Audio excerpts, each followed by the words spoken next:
Hello दोस्तों, मेरा नाम है चेतन है। Welcome to my channel bright for your future.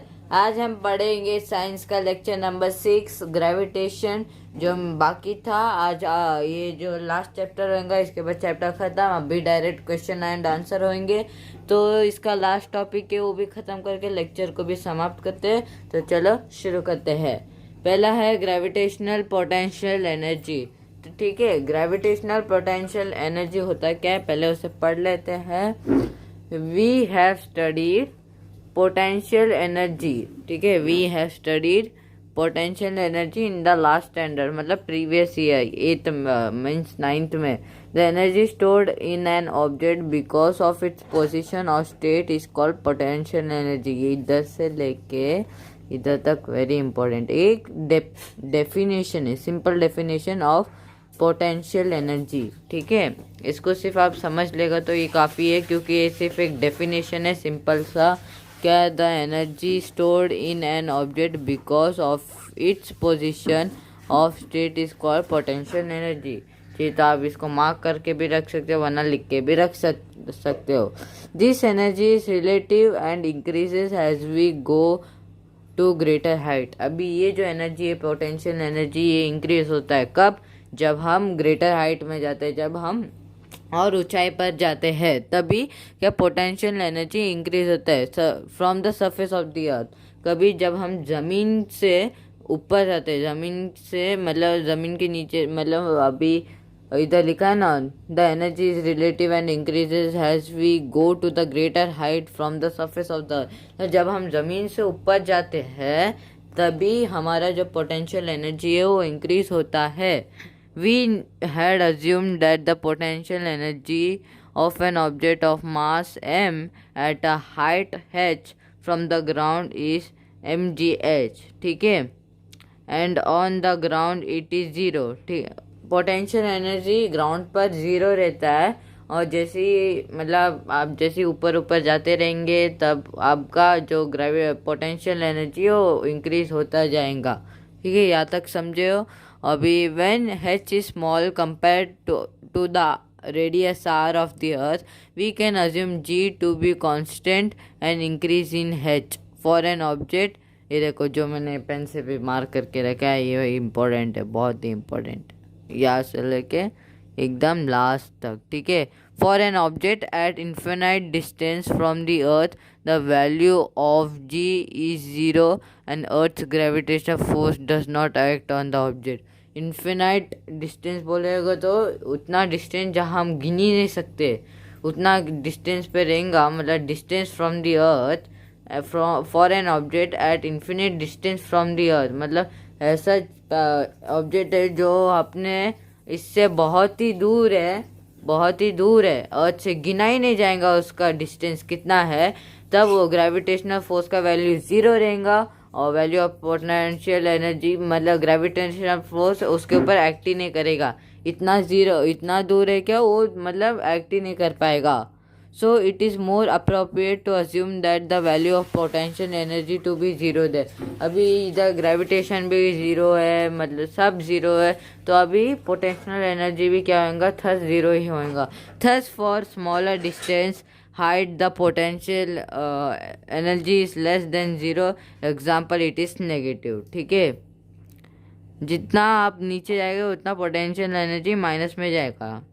यहाँ तक समझे? तो ये मेन पॉइंट है, चाहिए तो आप लिख के भी रख सकते हो, पास में बुक और पेन लेके रखना। तो अभी हम अपने चैप्टर के जो लास्ट जो अपना टॉपिक है वो उसके तरफ जाते हैं, एस्केप वेलोसिटी। तो उसकी तरफ जाने से पहले ये जो है ना छोटा सा इधर एक here m and r are earth's mass and radius respectively, ये वाला ज़रा पढ़ रहे थे। An object is a height h from the surface of the earth, its potential energy is g gravitation, m mass उसके बाद अपॉन रेडियस प्लस हाइट। ये जो फॉर्मूला है ना, क्वेश्चन में पूछा जाएगा, ये फॉर्मूला की तरफ से आप आंसर मिल पाएगा। इसको नोट डाउन किए, इसको लग दिए, इसको मतलब ऐसे लिखिए। देखो द मतलब ये formula of the potential energy is G M M upon R plus H. ठीक है, here M and R are earth mass and radius, M बोलेगा तो मास, आर बोलेगा तो रेडियस। ये पे हम पहले सेक्शन में हम लोग पढ़ चुके हैं क्या होता है। तो अभी बढ़ते हैं हमारे एस्केप वेलोसिटी के ऊपर। जो ये पॉइंट था ना, मैंने बोला था वेन से लेके इधर कहाँ तक, हाँ रिस्पेक्टिवली तक, उसको भी लिख के रख दीजिएगा क्योंकि ये बहुत ही मेन है।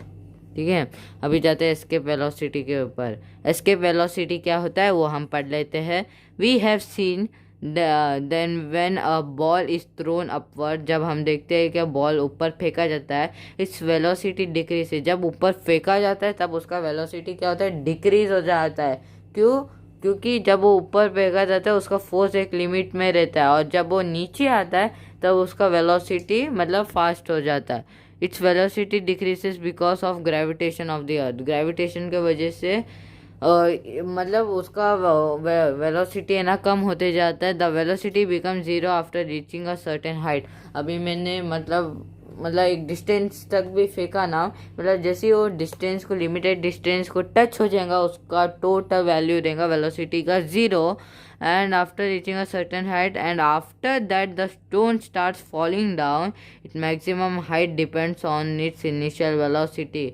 उसका हाइट जो डिपेंड करेगा उसके इनिशियल वेलोसिटी के ऊपर। According to Newton's third law of motion is v square, velocity square is equal to initial velocity square plus 2 acceleration multiply by s means distance। ठीक है, ये बहुत इम्पोर्टेंट है तो इसको भी अंडरलाइन करके रखती है। और उसके बाद v is equal to the final velocity of the ball is equal to 0 and acceleration is equal to -g। Therefore O is equal to 2 square plus 2 open bracket minus gs, and maximum height of the ball is equal to s is equal to minus u square upon 2g। ठीक है, तो यहाँ तक हो गया। अभी पढ़ते हैं अगला paragraph. Thus higher the initial velocity u, the larger is the height reached by the ball। जितना वेलोसिटी ज़्यादा रहेगा उतना, मतलब इनिशियल वेलोसिटी ज़्यादा रहेगा उतना लंबा, मतलब larger is the height reach by the ball, उतना ही लंबा वो बॉल जा पाएगा। The reason for this is that the higher the initial velocity the ball will oppose to the gravity, मतलब वो विरुद्ध करेगा, किसके, ग्रेविटी के विरुद्ध करेगा, of the earth more and large will be the height to which it can reach. वो मतलब अपोज करेगा और वो मतलब जितना वो मतलब इनिशियल वेलोसिटी है उतना ऊपर जाएगा, वो जितना हो सकता है उससे उतना ऊपर जाएगा। ठीक है, the reason for this is that the higher the initial velocity the ball will oppose of the gravity of the earth more and large will be the height to which it can reach. We have seen above that the value of gravitation keeps decreasing as we go higher about the surface of the earth. Thus, the force pulling the ball downwards decreases as the ball goes up. If we keep increasing the initial velocity of the ball, it will reach larger and larger height, and keep increasing the initial velocity of the ball, it will reach larger and larger height, and above a particular value of initial velocity of the ball is able to overcome the downwards pull by the earth and can escape the earth forever and will not fall back on the earth. The velocity is called escape velocity. We can determine its value by using the law of conservation of energy as follows। अभी इधर बताया गया है जितना initial velocity रहेगा उतना ऊपर वो जाते ही रहेगा। वेलोसिटी जितना जितना बढ़ते जाएगा उतना जाते रहेगा, इतना दूर जाएगा क्या वो मतलब एस्केप हो जाएगा, मतलब पूरे अर्थ से एस्केप हो जाएगा। अभी अर्थ से एस्केप कभी होता है जब आप अर्थ के बाहर जाएंगे। अर्थ के बाहर क्या, यूनिवर्स। जब वो यूनिवर्स में चली जाता है वो वापस रिटर्न कभी नहीं आ सकता, क्योंकि एक बार गया ना तो उधर ही अटक जाएगा, उधर ग्रेविटेशन ही नहीं है। ठीक है, उसके लिए बहुत प्रेशर चाहिए रहता है नीचे जाने के लिए। तो इधर तक पढ़ लिया, तो अभी नेक्स्ट पढ़ते हैं। एन ऑब्जेक्ट गोइंग वर्टिकल, देखो मैंने ये टिक करके रखा है तो ये बहुत मेन है, पहले ही बोल के रखता हूँ। An object going vertical upwards from the surface of the earth having an initial velocity equal to escape velocity. ठीक है, जितना ये जो इनिशियल वेलोसिटी रहता है ना उतना ही इक्वल टू एस्केप वेलोसिटी रहता है।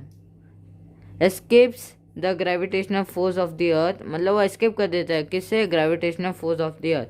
The force of gravity being inversely proportional to the square of the distance, मतलब जो डिस्टेंस रहता है सरफेस और उसका बॉल का, उसका क्या होता है, स्क्वायर हो जाता है, become zero only eight infinite distance. इधर पहले पढ़ा था, इधर ही ऊपर ऊपर पढ़ा था हम लोग ने, वो जीरो हो जाता है infinite distance from the earth में।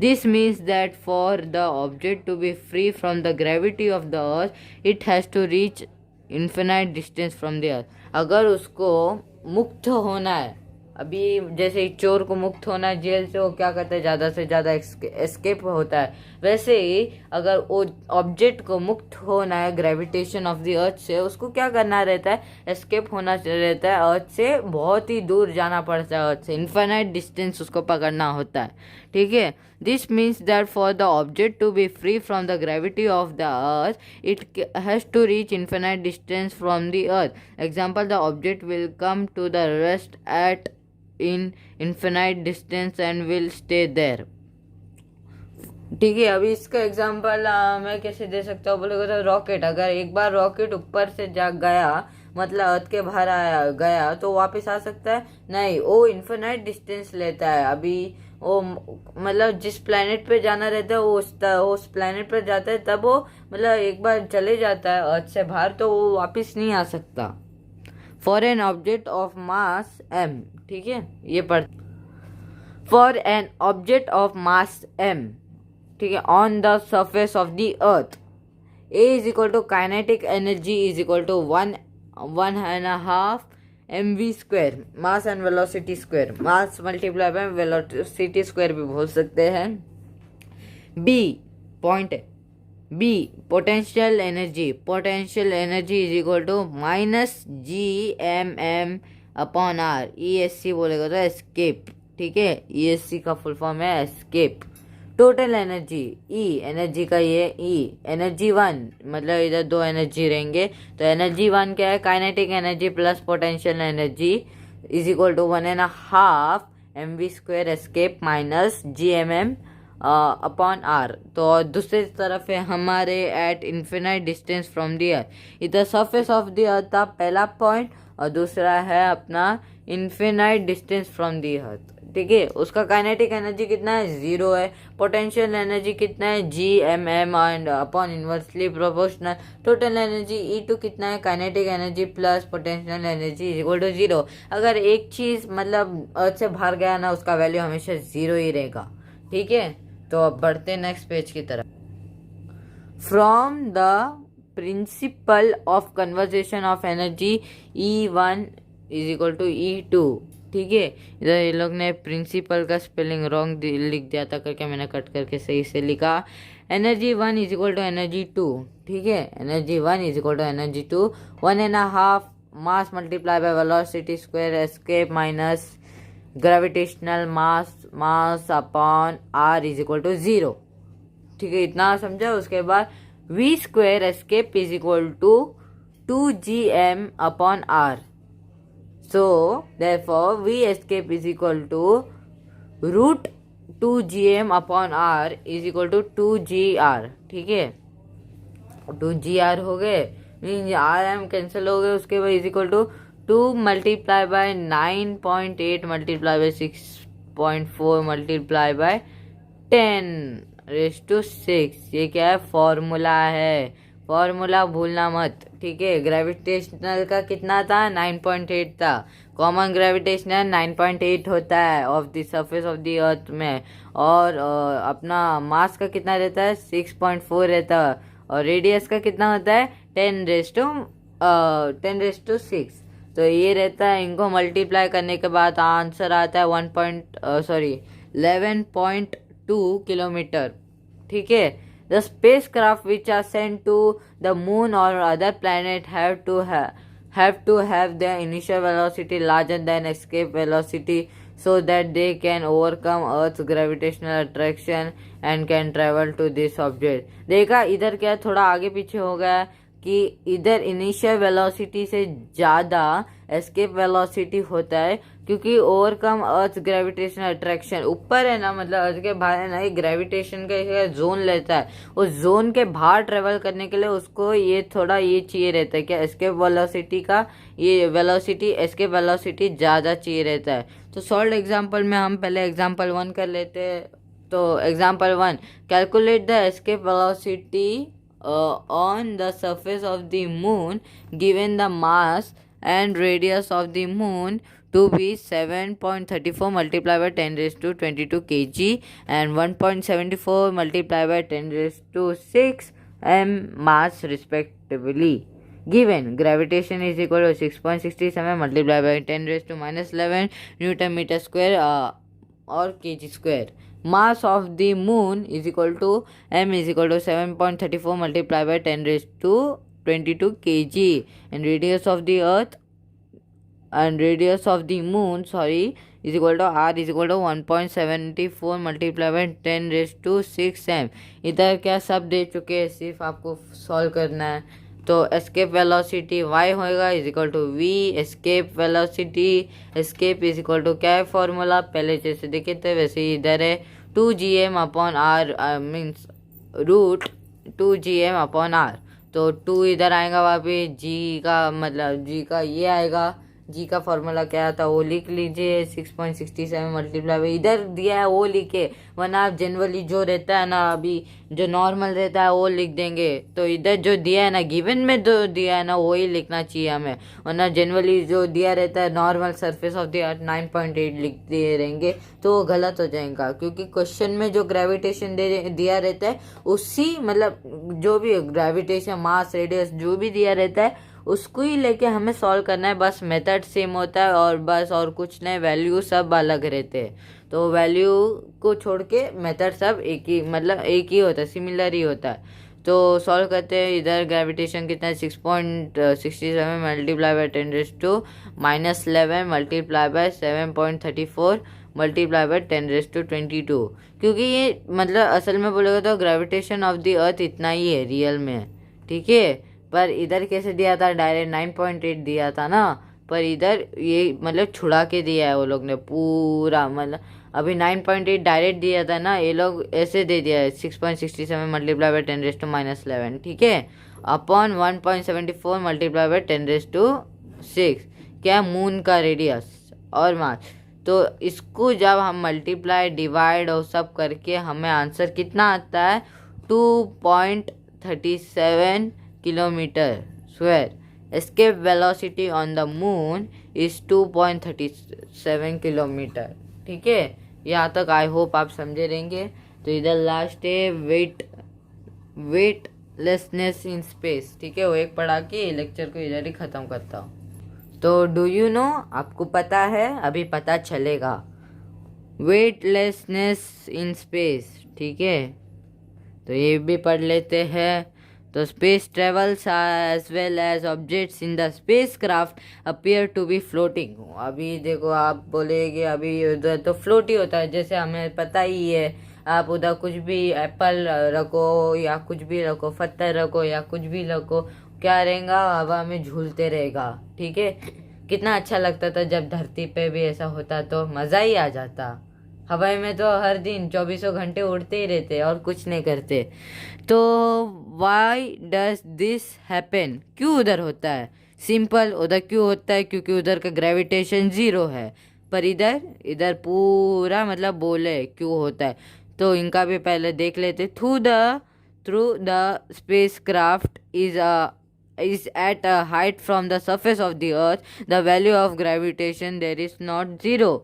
The space station, the value of G is only 11% less. वाह, देखा ये लोग ने नया फॉर्मूला फाउंड कर लिया।